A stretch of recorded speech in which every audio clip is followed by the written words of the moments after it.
사람이 등불을 가져오는 것은 말 아래나 평상 아래 두려 함이냐? 등경 위에 두려 함이 아니냐? 드러내려 하지 않고는 숨긴 것이 없고 나타내려 하지 않고는 감추인 것이 없느니라. 들을 귀에 있는 자는 들으라. 너희가 무엇을 듣는가 스스로 삼가라. 너희의 헤아리는 그 헤아림으로 너희가 헤아림을 받을 것이며 더 받으리니 있는 자는 받을 것이요 없는 자는 그 있는 것까지도 빼앗기리라.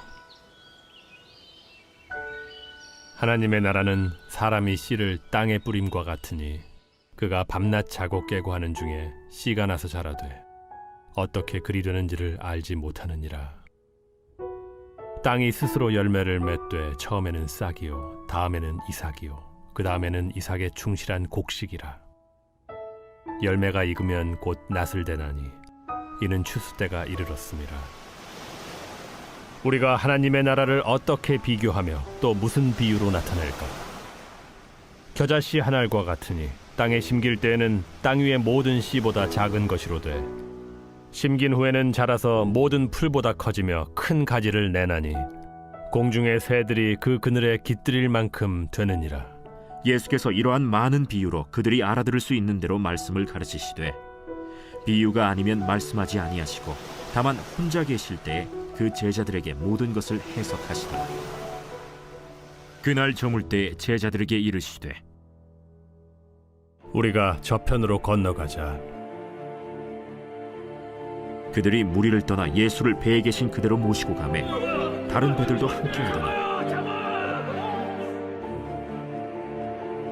큰 광풍이 일어나며 물결이 배에 부딪혀 들어와 배에 가득하게 되었더라. 예수께서는 고물에서 베개를 베고 주무시더니 제자들이 깨우며 이르되 선생님이여, 우리가 죽게 된 것을 돌보지 아니하시나이까? 예수께서 깨어 바람을 꾸짖으시며 바다더러 이르시되 잠잠하라 고요하라 하시니 바람이 그치고 아주 잔잔하여지더라. 이에 제자들에게 어찌하여 이렇게 무서워하느냐? 너희가 어찌 믿음이 없느냐? 하시니 그들이 심히 두려워하여 서로 말하되 그가 누구이기에 바람과 바다도 순종하는가?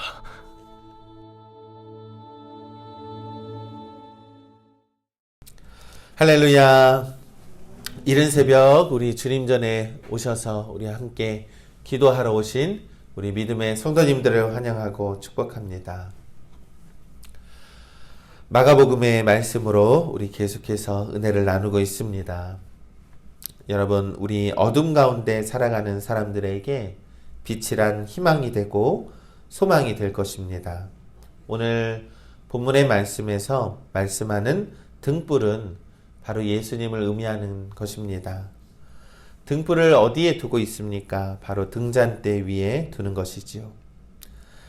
예수님은 우리를 비추기 위해서 십자가에 오르신 것을 의미하고 있는 것입니다. 여러분, 예수님께서 십자가를 지실 때 오늘 본문의 말씀 22절은 말씀합니다. 드러내려 하지 않고는 숨긴 것이 없고 나타내려 하지 않고는 감추인 것이 없느니라 말씀했습니다. 숨긴 것은 사람들의 죄를 의미합니다. 그리고 감춘 것은 하나님 나라의 비밀, 그리고 십자가의 비밀을 의미하는 것이지요. 예수님이 십자가를 지실 때에 우리의 모든 죄는 드러나게 될 것이며 또한 하나님 나라의 비밀이 감추어진 것이 드러나게 될 것이다 라는 것을 의미하고 있는 것입니다. 참 빛이신 예수님은 진리를 외면하고 핍박하고 있는 세상을 향해서 들을 귀 있는 자들은 들으라 라고 말씀했습니다. 그러면서 예수님은 재차 말씀합니다. 무엇을 듣는가 스스로 삼가라고 말씀하셨죠. 여러분, 여기에서 삼가다의 의미는요, 주의를 기울이다 라는 뜻을 가지고 있습니다. 그러니 곧 진리의 말씀을 너희들은 꼭 주의 깊게 새겨들어라 라는 그러한 말씀인 것입니다. 또한 본문 24절과 25절에 또 이르시되 너희가 무엇을 듣는가 스스로 삼가라. 너희의 헤아리는 그 헤아림으로 너희가 헤아림을 받을 것이며 더 받으리니 있는 자는 받을 것이요 없는 자는 그 있는 것까지도 빼앗기리라.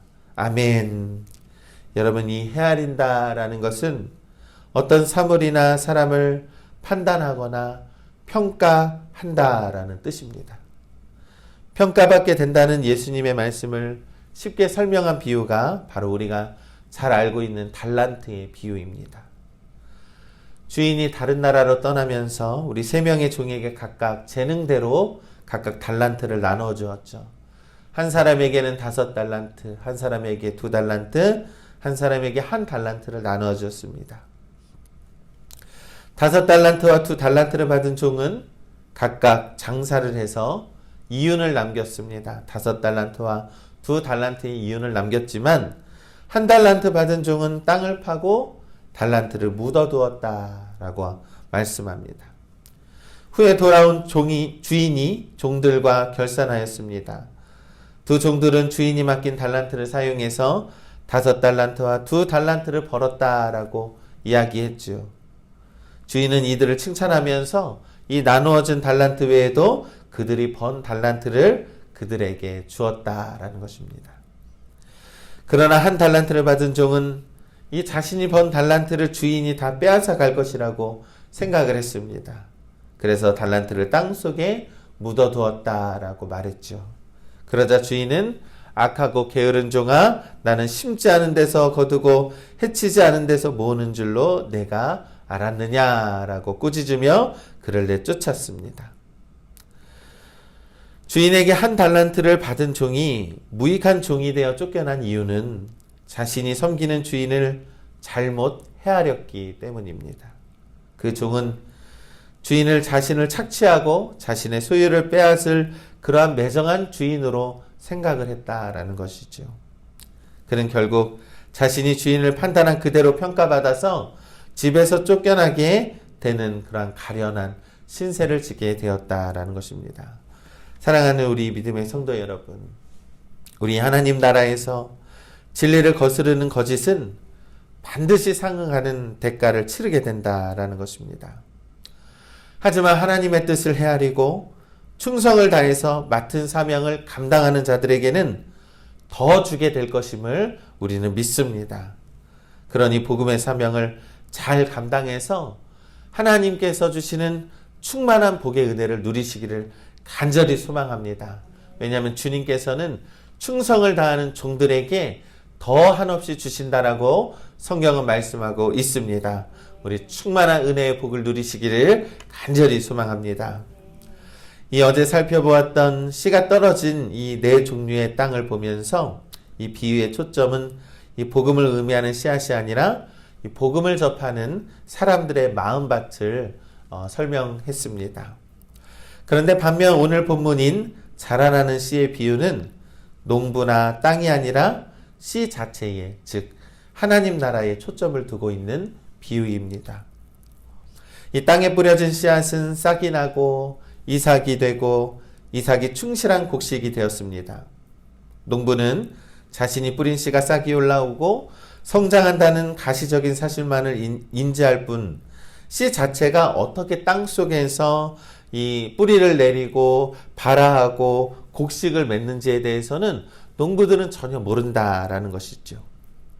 이 비유에서 씨를 뿌린 사람이 씨가 어떻게 자라는지 알지 못한다는 말씀은 우리의 인간들은 하나님의 섭리를 온전히 이해할 수 없고 간섭할 수 없다라는 그러한 의미를 갖고 있는 것입니다.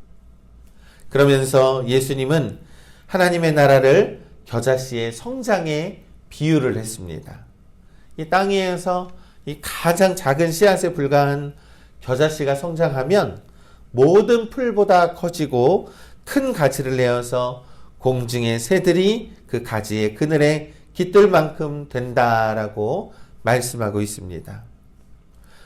여러분, 우리의 삶 속에서 임한 하나님의 나라가 어떻게 확장되고 있고 앞으로 어떻게 이루어 나갈지는 우리는 인지하지 못한다라는 것입니다. 그런데 시간이 흐르면서 싹이 나고 이삭이 나고 풍성한 곡식을 거두게 되고 겨자씨처럼 모든 풀보다 크게 성장하게 나가게 될 것을 우리는 믿습니다. 그러니 우리 믿음의 성도 여러분, 이처럼 주님이 우리를 향한 계획과 섭리는 지금 당장은 알 수는 없지만 때가 되면 깨닫게 될 줄을 우리는 믿습니다. 그러니 우리 믿음의 성도 여러분, 지금 보이지 않는다고 해서 답답하고 그 안에 감추어진 비밀이 보이지 않아서 그것이 얼마나 크고 놀라운지 모르고 있다고 하여서 포기하거나 좌절하거나 두려워하지 말라라는 것입니다. 크고 놀라운 하나님의 뜻이 이루어질 것을 우리가 절대적으로 믿고 신뢰하며 주님이 이루실 일들을 우리가 믿음으로 기다리시기를 간절히 소망합니다. 반드시 하나님은 응답해 주시고 기적의 은혜를 베풀어 주실 것을 우리는 믿습니다. 이제 예수님과 제자들이 배를 타고 이 건너편으로 가게 되었고 예수님은 너무 피곤해서 이 배에서 깊은 잠이 들었습니다. 그런데 갑자기 큰 광풍이 몰아닥친 것이지요. 38절의 말씀에 예수께서는 고물에서 베개를 베고 주무시더니 제자들이 깨우며 이르되 선생님이여 우리가 죽게 된 것을 돌보지 아니하시나이까 하니, 이 예수님의 12제자 중에요, 이 최소한 베드로와 안드레와 야고보, 요한은 적어도 갈릴리에서 이 그물질했던 어부들이었기 때문에 이러한 풍랑이 그들에게는 많이 접했던 경험일 것입니다. 그런데 그들이 두려워서 예수님을 깨울 정도라고 하니 얼마나 큰 광풍이 불어닥친 것인지 우리가 짐작할 수 있습니다. 예수님은 일어나서 바람에게 향하여 잠잠하라 고요하라 라고 말씀으로 꾸짖으니 그 파도와 풍랑이 잠잠해졌다라는 것입니다. 여러분이 큰 바람과 큰 풍랑은 무엇을 의미합니까? 우리의 요동치는 그러한 우리의 심령을 의미하는 것이며 또한 복잡하고 너무나도 요동치는 세상을 의미하는 것입니다. 그러나 예수님께서 말씀으로 그것을 잠잠하게 하신다라는 것이죠. 그러니 우리의 심령을 다스리기 위해서 하나님의 말씀을 붙드시기를 간절히 소망합니다. 그러면서 예수님께서 겁에 질린 제자들에게 어찌하여 이렇게 무서워하느냐, 너희가 어찌 믿음이 없느냐라고 말씀을 했습니다. 이 잔뜩 주눅든 제자들이 고개를 숙이고 이 나직이 속삭였습니다. 그가 누구이기에 바람과 바다도 순종하는가라는 것입니다. 여러분, 이 바람과 바다도 순종하는 그분이 바로 예수 그리스도, 바로 하나님의 아들임을 우리는 믿습니다. 그런데 그들이 예수님과 함께 있음에도 불구하고 그들은 두려워하였다라는 것입니다. 바로 우리들의 마음과 같지 않습니까? 사랑하는 우리 믿음의 성도 여러분, 주님과 함께 계심을 우리는 믿고 바람과 풍랑을 잠잠하게 하시는 하나님의 권능을 믿고 살아가시기를 간절히 소망합니다. 우리는 주님과 그 한 배에 타고 있는데 무엇이 두려울 수 있겠습니까?